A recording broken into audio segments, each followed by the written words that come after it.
Si vous voulez vous lever pour vous étirer un petit peu. OK? Vous avez chanté debout, mais juste pour... il fait chaud et puis vous êtes assis depuis un bout de temps. Alors, ça peut faire du bien juste de se lever et de s'asseoir un peu. Merci beaucoup.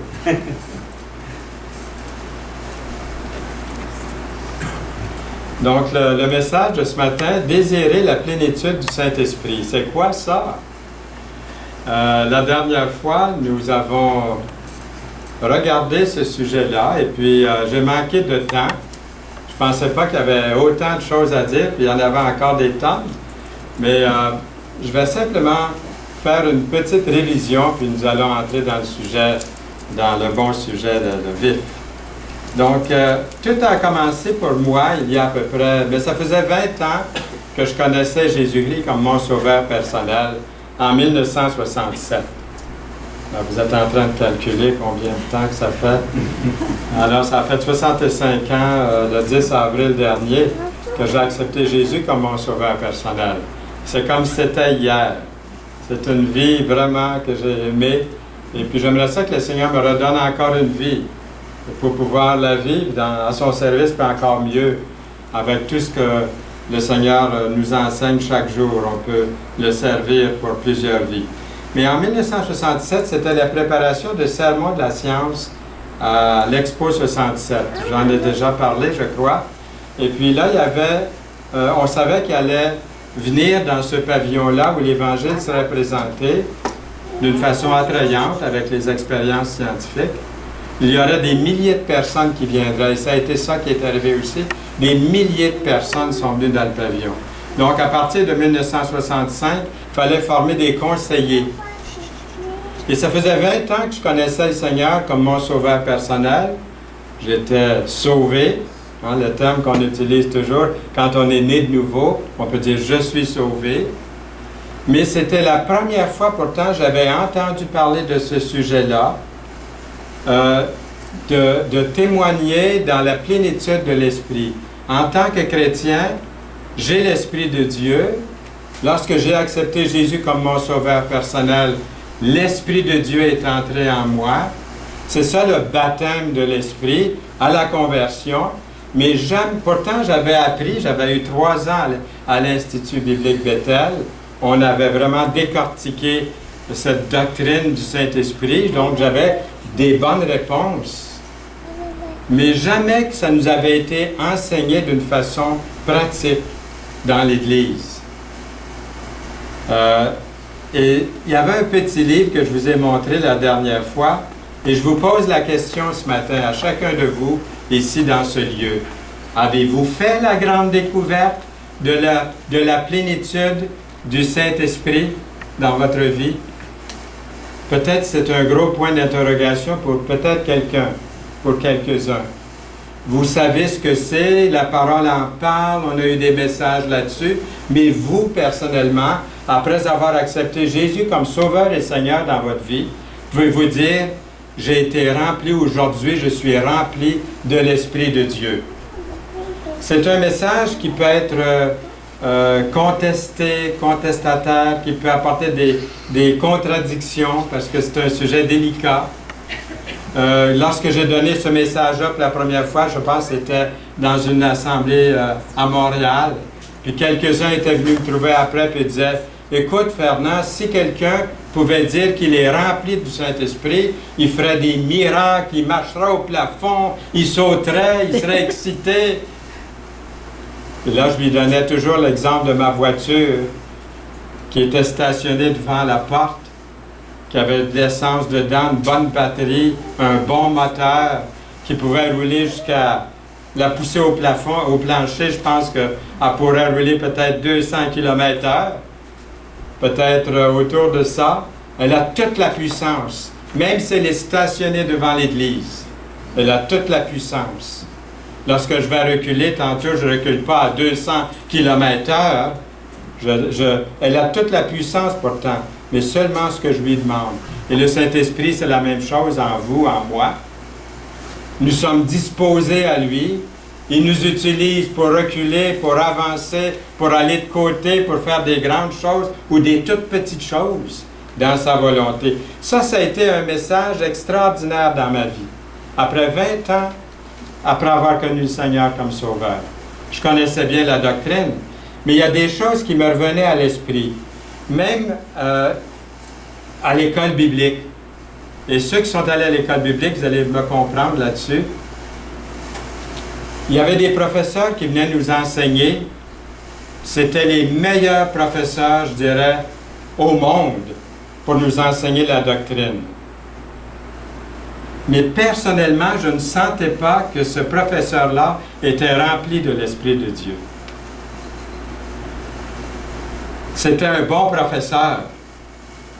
Ou même un prédicateur. Quelquefois, j'ai entendu des prédicateurs, des prédications, et moi, je travaille à devenir ce que l'Écriture nous demande d'être rempli de l'Esprit lorsqu'on vit la vie chrétienne, lorsqu'il nous demande des choses à faire. Mais je sentais que c'était beaucoup plus professeur, enseignant, que de communiquer quelque chose de spirituel. Je me rappelle quand j'étais plus jeune, celle qui nous a annoncé l'Évangile, c'était Mme Dorothy Kenyon, la fondatrice de l'Institut biblique Bethel. C'était ma première monitrice à l'école du dimanche en 1947, chez nous, dans la maison. Et cette femme-là était tellement loin du Saint-Esprit, remplie de l'Esprit de Dieu, que, en tant qu'enfant, que jeune homme, lorsqu'elle arrivait dans la réunion, et puis simplement me regarder, me dire bonjour, me donner la main, déjà j'étais touché par le Seigneur. C'est quelque chose, ça, d'inexplicable. Au premier camp à Baindsville, près de Saint-Sauveur, je me levais à 5 heures du matin, comme je vous ai dit, je pense, j'allais toucher l'eau, voir si l'eau était bonne, parce que j'aimais me baigner. Et là, j'ai vu une ombre qui passait à 5 heures le matin, qui s'en allait vers la forêt. Et comme petit garçon espiègle et puis curieux, je me cachais en arrière de chaque arbre, puis je la suivais, pour voir où est-ce qu'elle allait. C'était Mme Dorothy Kenyon. Elle entrait dans la forêt, il y avait un gros arbre là qui était couché par terre. Elle ouvrait sa Bible. Et puis là, je l'ai vu mettre sa tête dans sa Bible comme ça, puis elle priait. J'ai attendu 1 minute, 2 minutes, 3 minutes, mais l'endormitoire me prenait. Il fallait que je finisse d'aller dormir ma nuit. Et je retournais dans la cabine. Un jour, elle m'a dit, « Fernand, je prie pour toi tous les jours. » Donc, on voyait que cette personne-là avait vraiment la plénitude de l'Esprit dans sa vie. Il y en a eu une multitude comme ça que j'ai rencontré aussi. Mais on ne peut pas faire quelque chose pour Dieu et ne pas avoir la plénitude de l'Esprit. Je dirais à tous les jours, priez le Seigneur pour cette plénitude en tant que croyant. Je connaissais toute la doctrine, mais je ne l'avais pas encore réalisée dans ma vie. Et ça, c'est important pour chacun de nous ici ce matin, dans l'Église. À la conversion, lorsque nous avons invité le Seigneur Jésus-Christ comme Sauveur et Seigneur, nous avons été baptisés de l'Esprit, nous avons été scellés du Saint-Esprit. En lui, vous aussi, après avoir entendu la parole de la vérité, l'évangile de votre salut, en lui vous avez cru. Et qu'est-ce qui est arrivé? Et vous avez été scellés du Saint-Esprit. Le croyez-vous? C'est ça la différence entre un chrétien converti, né de nouveau, baptisé de l'Esprit, scellé de l'Esprit, et quelqu'un qui a toute la moralité, qu'il est bon, qu'il est gentil, qu'il a tout, mais il n'y a pas l'Esprit de Dieu. Il est mort spirituellement. Il n'est pas de Dieu. Éphésiens 1:13. Nous avons cet autre verset. Nous avons tous, en effet, été baptisés dans un seul esprit pour former un seul corps, soit juif, soit grec, soit esclave, soit libre, soit québécois. Et nous avons tous été abreuvés d'un seul esprit. Nous avons tous, en effet, été baptisés parce que nous avons cru. Le croyez-vous? Ça fait toute la différence. Toute la différence. Mais une fois baptisé de l'Esprit, une fois sauvé, né de nouveau, une fois né de nouveau, il y a la plénitude de l'Esprit. Vivre quotidiennement, tous les jours, dans la plénitude de l'Esprit. C'est une question tellement importante, car il est écrit dans la Bible, « Ne vous enivrez pas de vin, c'est de la débauche, soyez au contraire remplis de l'Esprit. » C'est un commandement, c'est à l'impératif. On n'a pas le choix, soyez remplis de l'Esprit, une fois que vous avez cru. C'est merveilleux, parce que le Seigneur, c'est son désir, c'est sa volonté, que je sois rempli de l'Esprit de Dieu à tous les jours pour le servir. Que je sois boulanger, laitier, pilote d'avion, sans travail, peu importe. Homme ou femme, comme nous avons lu. Dans Jean 14, Jésus parle à ses disciples sur le Saint-Esprit, le Consolateur, qui viendrait vers eux. Après que Jésus aurait quitté la terre, il ne les laissait pas orphelins. C'était merveilleux. Vous ne trouvez pas d'être avec Jésus à tous les jours? De marcher avec lui, de traverser les champs de blé, de le voir manger des figues, de le voir parler avec eux, de tout. D'être en sa compagnie. Il ne nous a pas laissés orphelins. Il nous a donné l'Esprit. Maintenant, pour s'assurer d'avoir une vie constamment remplie de l'Esprit, il s'agit premièrement d'haïr le péché qui nous en promet tant, qui peut être tellement agréable à la chair, tellement plaisant. Mais comme chrétien rempli de l'Esprit de Dieu, d'haïr le péché, de vouloir être délivré du péché, des péchés. Il s'agit qu'il n'y ait pas de péché non confessé, non avoué à Dieu. On ne peut pas cesser de pécher dans notre nature de chair, d'avoir des échecs, de se tromper. Mais c'est quand je garde ça à l'intérieur, la parole est claire là-dessus. D'avouer, confesser, c'est quoi? C'est d'avouer, de se mettre d'accord avec Dieu sur ce qu'on est. Comme Jésus a dit tantôt dans l'Écriture, il dit, vous avez appris de ne pas commettre l'adultère. Mais Jésus va un peu plus loin. Il dit, si vous regardez une femme pour la convoiter, déjà dans votre cœur, vous avez commis l'adultère. Donc c'est clair ici que le Seigneur nous démontre quelque chose.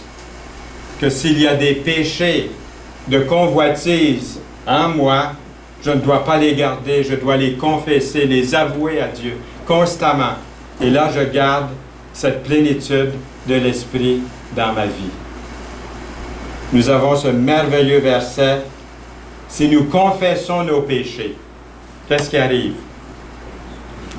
Il est fidèle et juste pour nous les pardonner et pour nous purifier de toute iniquité.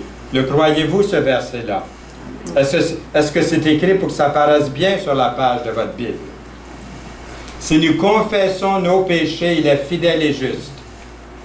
Il y a bien des chrétiens qui, malheureusement, ont accepté Jésus comme sauveur et se sont aperçus la semaine après ou 2-3 semaines après que le péché est encore dans leur vie, que le péché revient.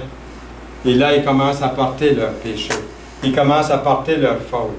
Ils ne les avouent pas à Dieu, peut-être par amour propre, par orgueil, pour d'autres raisons. Ils ne veulent pas l'abandonner, le confesser au Seigneur. Ils continuent à le porter, ce péché-là. La Bible dit, si nous confessons nos péchés, il est fidèle et juste pour nous les pardonner et pour nous purifier de toute iniquité. 1 Jean 1,9. Et ça, c'est à tous les jours confesser au Seigneur. Les avouer, les amener. C'est comme ça qu'on garde constamment cette plénitude de l'Esprit en nous. Du moment que la tentation arrive, je peux la confesser. Seigneur, je confesse cette pensée qui traverse ma pensée. Un chrétien n'est pas quelqu'un qui ne pêche plus ou qui est sans péché pour toujours, mais il ne vit pas volontairement dans le péché. Il a une conscience plus sensible depuis que le Saint-Esprit habite en lui. C'est comme je répète souvent en anglais, une petite remarque que j'aime bien, que je n'ai jamais trouvé vraiment à la traduire parfaitement. Il y a des choses comme ça qui ne se traduisent pas d'une langue à l'autre, comme de l'espagnol au français. Hein. Quand j'ai appris un petit peu l'espagnol, j'ai vu qu'il y a des choses qu'il faut dire en espagnol qu'en français, on ne l'a pas. Comme quand Jésus dit à Pierre, « M'aimes-tu » J'aime la version espagnole qui le dit d'une façon un peu plus forte qu'en français, un peu plus proche des originaux, du grec et de l'hébreu.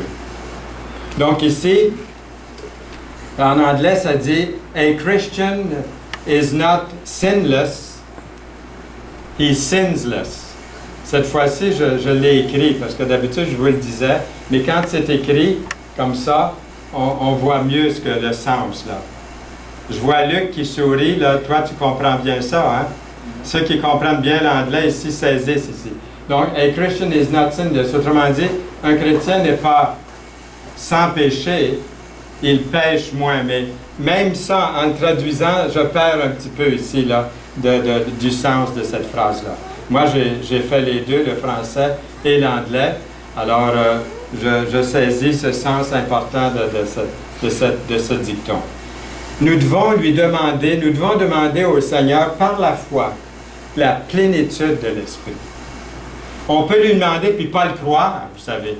On peut même avoir confessé ses péchés sincèrement au Seigneur et ne pas croire qu'on est rempli de l'Esprit. Pourquoi? Parce que si j'étais rempli de l'Esprit, dira-t-on peut-être, je vais grimper les murs, marcher au plafond puis descendre de l'autre côté, puis sauter de joie pendant une demi-heure de temps. Non, non, non, non, non. On peut dire, après avoir confessé par la foi, je suis rempli du Saint-Esprit. Seigneur, utilise-moi. Je me suis mis d'accord avec toi sur ma vie, sur mes pensées, sur ce que je viens de dire ou ce que je viens de faire, Seigneur. Et comme Pierre, je pleure de repentance. Et ça peut être plusieurs fois par jour. Comme je peux expirer et respirer tout l'oxygène ce matin, inspirer et respirer tout l'oxygène en me réveillant ce matin, mais je continue à inspirer et à respirer continuellement pendant toute la journée. Je confesse, puis ensuite, qu'est-ce que je fais? Il est fidèle et juste pour me les pardonner et me purifier de toute iniquité. Je confesse, donc je garde cette stabilité dans ma vie. C'est comme ça que le Seigneur nous dit dans l'Écriture. C'est constamment lui parler, communiquer avec lui, être en contact. Qu'est-ce que ça veut dire être rempli de l'Esprit? Nous lisons, c'est d'être rempli de la personne de Jésus-Christ, que Christ habite dans vos cœurs par la foi. C'est pas quelque chose peut-être qu'on va ressentir, d'autres vont peut-être avoir des émotions, c'est correct, mais c'est pas ça. C'est par la foi, le croire. Si les émotions viennent, si vous avez des larmes de joie ou des larmes de tristesse, c'est correct. Mais qu'est-ce qui est important? Que Christ habite dans vos cœurs par la foi. Cet autre verset, on lui demandait que l'Esprit habite abondamment en nous. Si donc le Seigneur a dit, moi je suis venu afin que les brebis aient la vie et qu'il l'ait en abondance. Il dit aussi, si donc méchants comme vous l'êtes, vous savez donner de bonnes choses à vos enfants, à combien plus forte raison le Père céleste donnera-t-il le Saint-Esprit à ceux qui le lui demandent? Lui avez-vous demandé? Ah, j'avais pas pensé à ça peut-être, hein? J'avais pas pensé, je connais la doctrine, j'ai entendu des prédications, mais jamais que j'ai demandé au Seigneur de me remplir du Saint-Esprit. Alors, demandons-lui le Saint-Esprit sincèrement. Et on était rendu ici la dernière fois, des individus ont été remplis de l'Esprit. Élisabeth, la mère de Jean-Baptiste.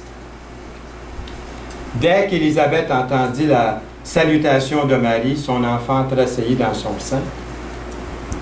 Et elle fut remplie du Saint-Esprit. Et s'écria d'une voix forte, « Tu es bénie entre les femmes, et le fruit de ton sein est béni. » Dans Luc 1, 41. Pierre. Alors Pierre, rempli du Saint-Esprit, dans Acte 4, 8, lorsqu'il a prêché. Le Saint-Esprit a donné à Pierre les bonnes paroles à dire devant ses accusateurs. Tout comme Jésus a promis de nous aider dans de telles circonstances. Dernièrement, je suis allé à l'hôpital visiter quelqu'un qui était très, très proche de moi au cours de ma vie. Il était mourant.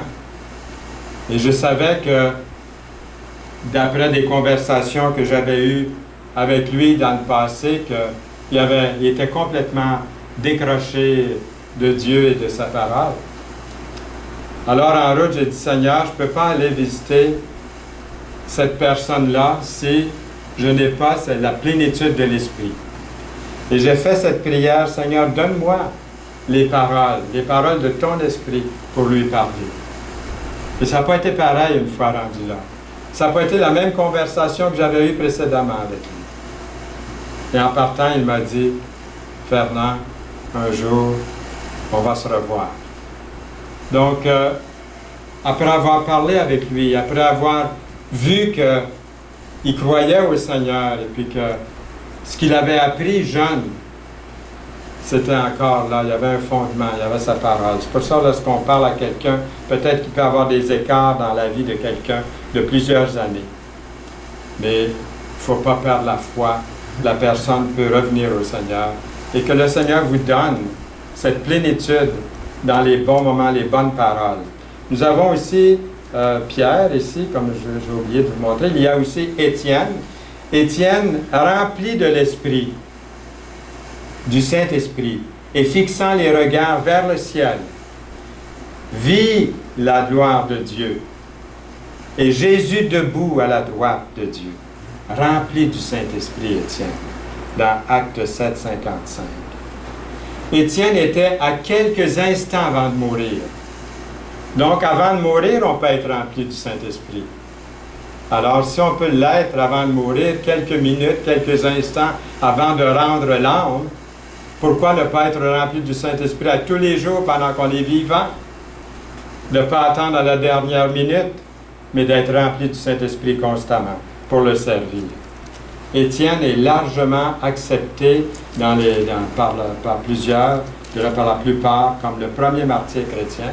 Ses ennemis le lapidèrent pour avoir prêché la parole. La Bible décrit son visage comme celui d'un ange, alors qu'il s'adressait à ses accusateurs. Le Saint-Esprit le réconfortait pendant son temps d'épreuve et de persécution. Seigneur, bénis ces moments, ces derniers moments que nous aurons à vivre ici sur cette terre. Montre-nous à nous aussi le ciel, ce passage. Lorsque je marcherai dans la vallée de l'ombre de la mort, Seigneur, tiens ma main jusque dans la lumière. Quelle parole réconfortante nous avons dans le psaume 23. L'apôtre Paul, après que l'apôtre Paul eut été converti à Jésus-Christ et rempli du Saint-Esprit, il est devenu l'apôtre d'un grand nombre d'églises, partout dans plusieurs nations de l'époque. Ananias sortit, et lorsqu'il fut arrivé dans la maison où il imposa les mains à Saul, il s'appelait Saul avant sa conversion, en disant « Saul, mon frère, le Seigneur Jésus t'est apparu sur le chemin par lequel tu venais, m'a envoyé pour que tu recouvres la vue. Et quoi? Et que tu sois rempli du Saint-Esprit. » Acte 9, 17.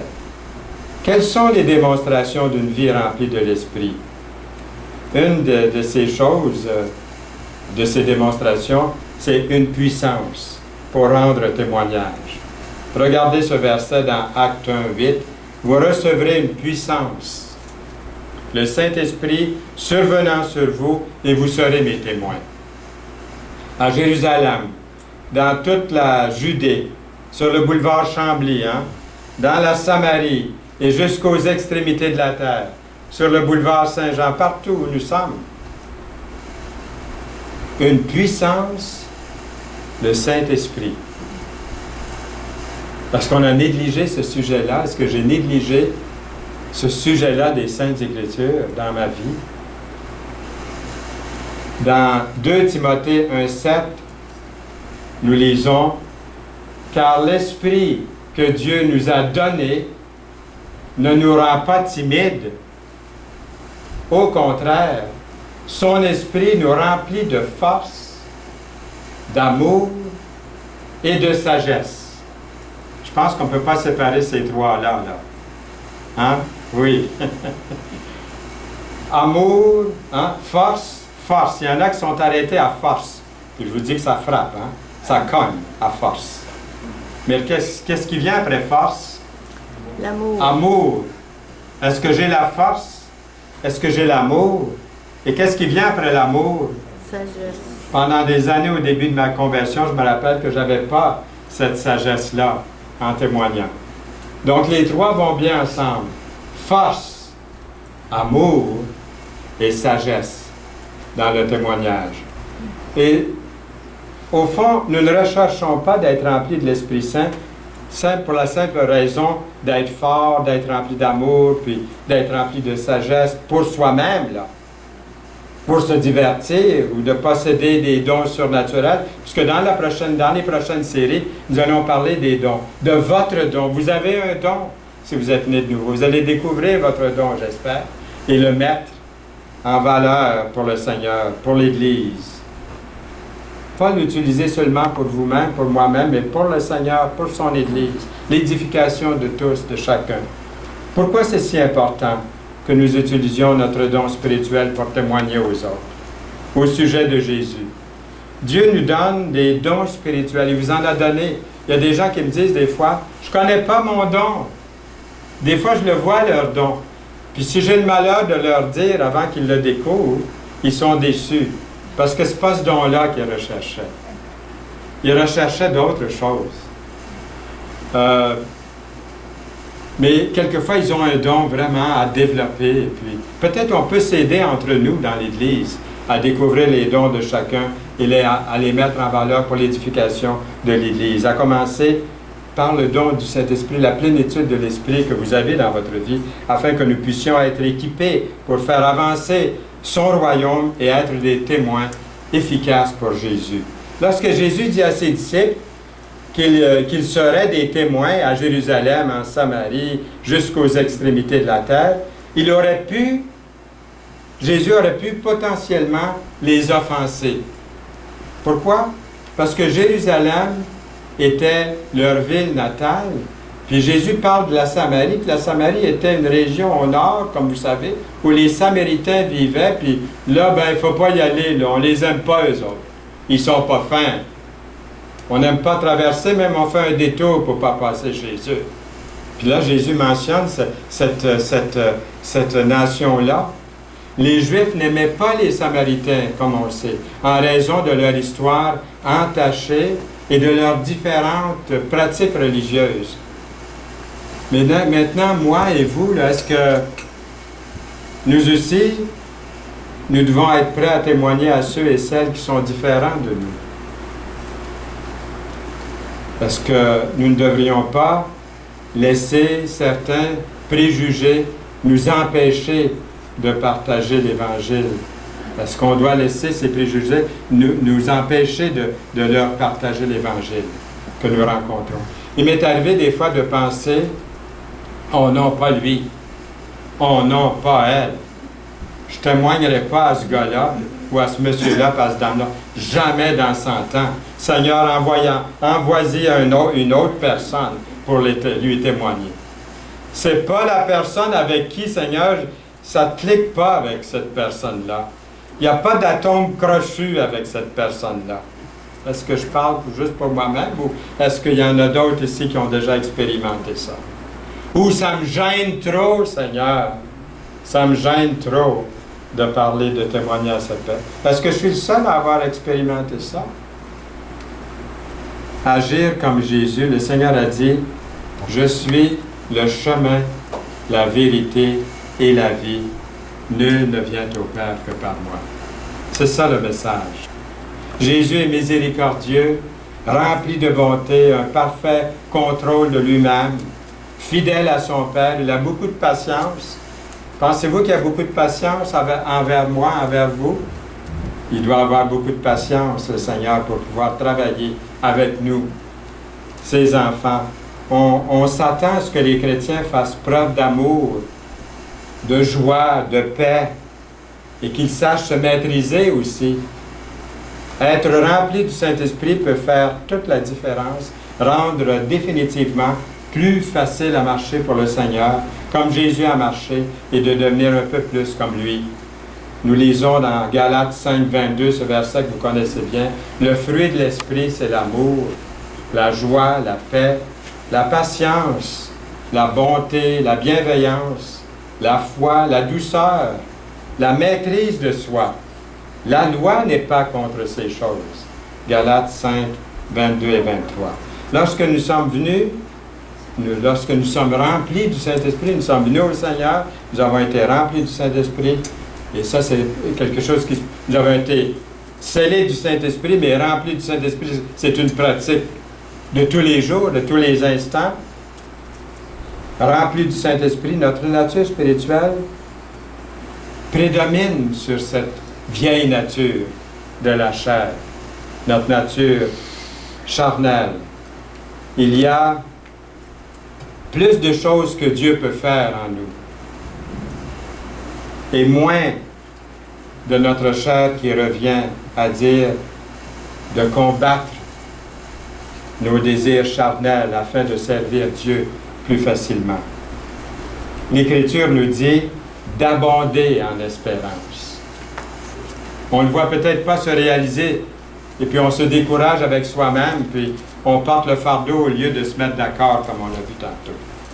Nous lisons dans Romains 15, verset 13, « Que le Dieu de l'espérance vous remplisse de toute joie et de toute paix dans la foi, pour que vous abondiez en espérance. » J'espère, j'espère, j'espère, hein? Et l'espérance ne nous trompe pas. Que vous abondiez à espérer. Vous dites, oui, mais ce n'est pas arrivé. Espérez, abonder en espérance. Les mots sont importants dans l'Écriture. Par la puissance du Saint-Esprit, abonder en espérance. Les gens du monde sont aux prises avec le désespoir. On voit ça souvent, on peut le voir, comme il a été dit à la télévision, dans les journaux, on peut l'entendre à la radio. Et on le voit et on l'entend sur Internet encore plus, dans tous les endroits, comme dans les sites sociaux, dans les blogs, si vous êtes allé jeter un coup d'œil. Quelle misère, quelle pauvreté spirituelle. Les gens cherchent un sens à leur vie, des réponses, mais il y a plus de questions que de réponses. Et plusieurs ne font confiance qu'à eux-mêmes. 1 Corinthiens 2,14 nous parle de l'homme naturel. L'homme naturel n'accepte pas les choses de l'Esprit de Dieu, car elles sont une folie pour lui. Ça, c'est celui qui n'est pas sauvé, c'est celui qui n'a pas Jésus-Christ, qui n'a pas invité le Seigneur dans sa vie. Qui est-ce qui est assis sur le trône ici? C'est l'ego, le moi, le je. Jésus-Christ est en dehors de la vie de cette personne-là. Cette personne-là est perdue. Vous voyez le désordre dans sa vie. Ça représente le désordre dans sa vie. Parce que le Seigneur est en dehors. La Bible appelle l'homme naturel. D'autres versions disent l'homme animal. Alors c'est l'homme naturel ou l'homme animal n'accepte pas les choses de l'Esprit de Dieu. C'est une folie. Allez sur le trottoir ici et dites à quelqu'un, Jésus-Christ, Christ est mort pour vos péchés, il va dire, t'es fou. T'es tombé sur la tête.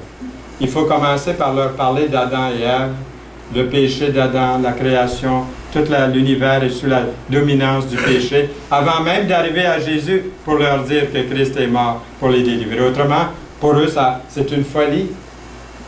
C'est une folie. Et nous lisons ensuite l'homme spirituel. Voyez, Jésus-Christ, cette personne a cru en Jésus-Christ. Jésus-Christ est dans sa vie. Cette personne est scellée du Saint-Esprit. Le Seigneur, le Saint-Esprit, met de l'ordre. Qu'est-ce qui arrive avec le moi, l'ego? Il prend une place secondaire. Il est toujours là. Il est toujours là, l'ego, le moi, la chair. Mais je veux être rempli du Saint-Esprit constamment.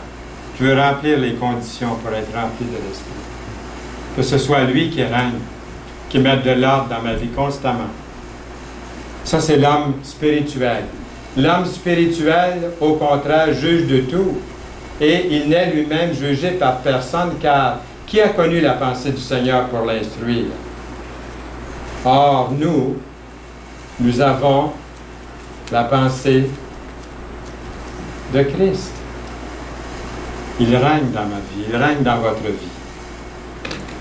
Mais qu'est-ce qu'il faut dire maintenant des chrétiens charnels qui vivent selon le monde? Bien, il en est question dans l'Écriture. Voyez, le chrétien charnel, c'est celui qui a Jésus-Christ, qui est sauvé. Jésus-Christ est encore dans sa vie. Il a été scellé du Saint-Esprit, mais l'ego, le moi, le je, la chair a repris contrôle. Et à nouveau, c'est le désordre spirituel dans la vie. Un mauvais témoignage, une mauvaise lumière dans les ténèbres. Une voix. Pour moi, frère, ce n'est pas comme à des hommes spirituels, dit l'apôtre ici, lorsqu'il s'est adressé à eux, que j'ai pu vous parler, mais comme à des hommes charnels, comme à des enfants en Christ. Des enfants en Christ, en Jésus-Christ, mais charnels, qui ont laissé le moi, le je, prendre le contrôle, et c'est tout de suite le désordre dans la vie. Il y a un autre verset plus loin qui dit ceci. En effet, puisqu'il y a parmi vous de la jalousie. Pardon. Est-ce que j'ai le verset?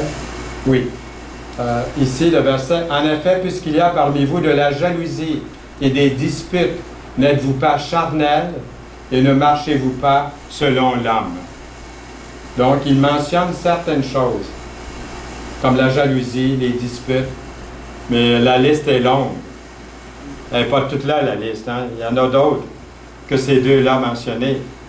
Et il dit, puisqu'il y a parmi vous ces choses-là, il en mentionne une couple, n'êtes-vous pas charnels? On voit que lorsqu'on marche selon l'homme, c'est clair que l'ego est là sur le trône, qu'on n'a pas laissé la place au Seigneur pour nous diriger, qu'on a à demander par là, à confesser sincèrement au Seigneur et à retrouver la plénitude de l'Esprit. Jésus est le seul espoir pour ce monde dans lequel nous vivons, c'est vrai. Même si quelqu'un semble tout avoir, beaucoup d'argent, beaucoup de biens matériels, beaucoup d'amis, la joie de vivre, il n'a rien s'il ne connaît pas Jésus comme sauveur et ami. Connaître Jésus, c'est avoir une ferme assurance de la vie éternelle et une raison de vivre chaque jour en étant rempli de l'Esprit de Dieu. Et par surcroît, c'est redoubler d'espérance, d'être patient, de redoubler d'espérance au point de partager avec les autres cette espérance vivante qui nous habite par la foi. Amen. Amen. Que le Seigneur vous bénisse abondamment aujourd'hui et cette semaine. Seigneur, nous voulons te mettre devant nous pour marcher devant nous. Nous voulons marcher dans tes traces. Seigneur, aide-nous aujourd'hui et cette semaine dans ta volonté pour ta plus grande gloire. Au nom du Seigneur Jésus. Amen.